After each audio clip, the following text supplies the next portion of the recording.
என்னதான் செய்து ஒரு மனிதனை நம்ம ஆள் பண்ணணும்னு பார்த்தா பார்த்து சிரிப்பா பக்கத்துல இருப்ப யாருக்கு அவங்களுக்கு. ஆனா அவன் நல்ல நேரம் முடிஞ்சதன்னா அவங்க அதைய முடிப்பாளாம், அவன் குறவலைய கிழிப்பாளாம், அவ கொக்கரித்து சிரிப்பாளாம்.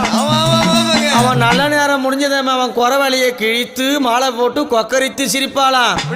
தர்மத்துக்கும் நீதிக்கும் நியாயத்துக்கும் மட்டுமே மாந்திரிகத்தை கைப்பிடித்து மங்கையை தியானம் செய்யற அன்பர்களுக்கு மட்டும்தான் ஆத்தா துணை இருப்பா. அதர்மத்தின் வழியாக ஒருத்தனை அழிக்கணும்னு பாக்குற ஒரு மனிதர்களுக்கும் ஆத்தா என்ன தெரியுமா பண்ணுவாளாம்? வாரி கோடல் கீழிப்பா, வாரி கோடல் கீழிப்பா,